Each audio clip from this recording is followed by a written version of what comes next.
And I've been up at the top and down on my knees when I think about what I'm going to do. I'd rather be here for Jim Rohn with you.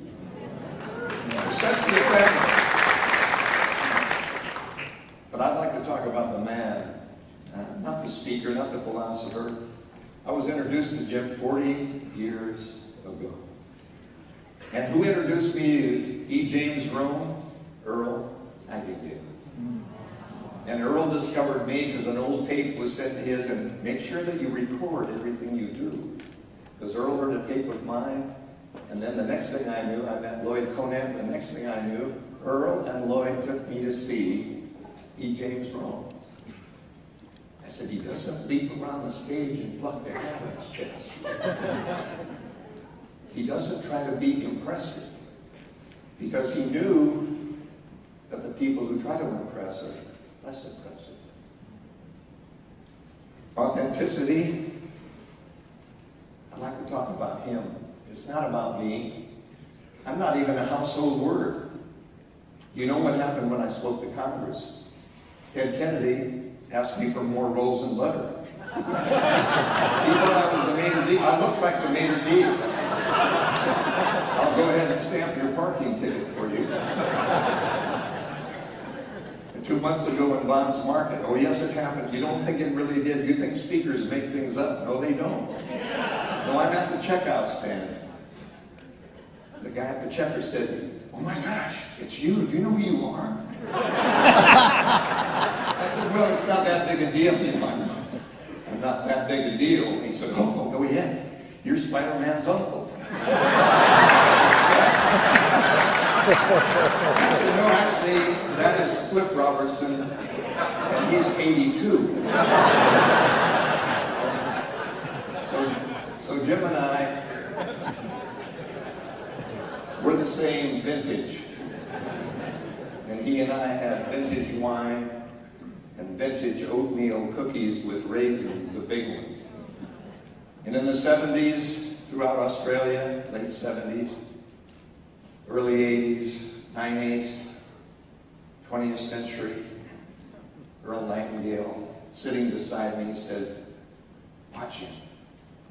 I said, wow, he's sitting on a stool. He said, he doesn't need to leap around. Watch. Reading glasses at half-mast later on. You're going to want to write this down. Time is more important than money, because you can get more money, but you can't get more time. It spends itself in its present moment. You can't save time. Scientists can invent more minutes. 168 hours a week on a chessboard. You move priorities, but not time. Time is the only equal opportunity employer. Wow. I said, that's big stuff. I said, you notice that he never had to hold up a bag of books, tapes, and CDs. Because if you got the real thing, you don't have to tap it or shout it. People buy. If you're teaching, you don't need to sell. So he wasn't a salesman, he didn't need to be. People bought without being told. And they bought because of authenticity, total transparency, and of all things, complete humility. Never talked about him. That's why I like to be around him. He always asks me questions.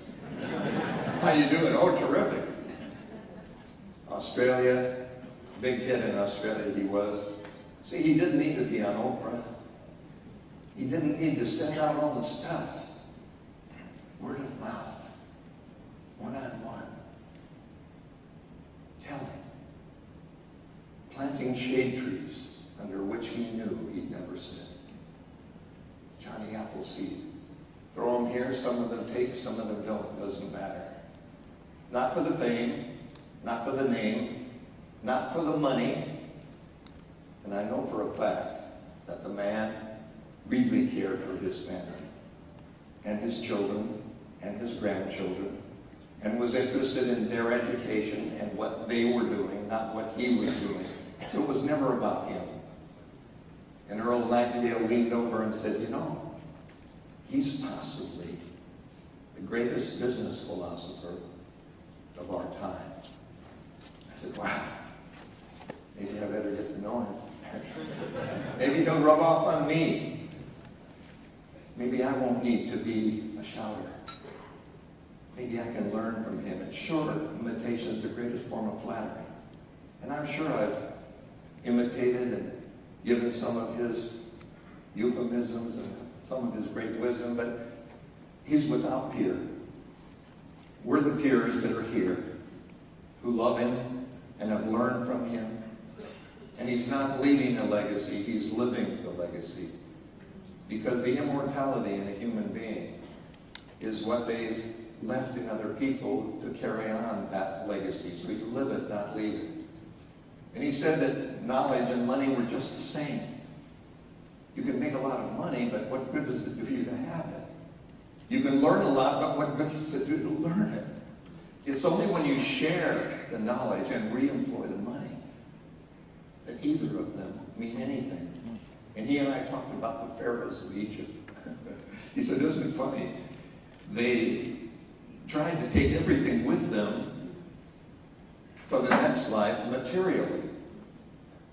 And they didn't understand the difference between quality of life and standard of living.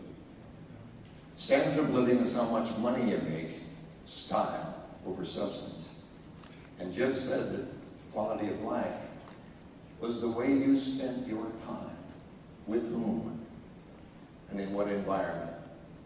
And I can only tell you from my experience that it has been my greatest honor and privilege to not only have learned from the mentor, but to be a friend of the man. Somebody who truly walked his talk and was the real thing, not an expensive imitation. Thank you.